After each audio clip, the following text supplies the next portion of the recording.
ஜெயிக்க வைக்கிற ஐடியாஸ நாம எப்படி கண்டுபிடிக்கிறது? வாங்க இத பத்தி பார்க்கலாம். பதில் கொஞ்சம் ஆச்சரியமா தான் இருக்கும், ஆனா அதுல தான் உண்மையான வெற்றிக்கான ரகசியம் இருக்கு.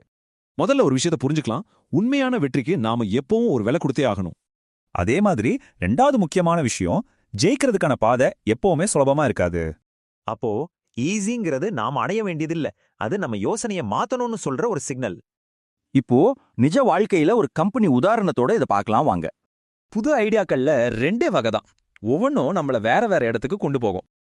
எல்லாரும் சூப்பர்னு சொல்ற ஒரு ஐடியாவை ஏன் தூக்கி போடணும்? அதுக்கு பின்னால ஒரு காரணம் இருக்கு. எல்லாரும் ஜெயிக்க போற ஐடியான்னு சொல்றத ஏன் வேண்டான்னு சொல்லணும்? என்ன காரணம்?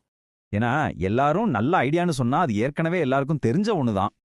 ஆனா ஒரு ஐடியாவை ரொம்ப கஷ்டம்னு சொன்னா அப்போதான் உண்மையான வேலையே ஆரம்பிக்குது. அதை விட்டுடாம இதை எப்படி வித்தியாசமா செய்யலாம்னு யோசிக்க ஆரம்பிக்கணும். அதுதான் முக்கியம். கஷ்டமான பாதையை தேர்ந்தெடுக்கிறது தான் உங்களை தனித்துவமா காட்டும், வித்தியாசமா காட்டும். அதனால நீங்க எந்த கடினமான கேள்விய கையில் எடுக்க போறீங்க?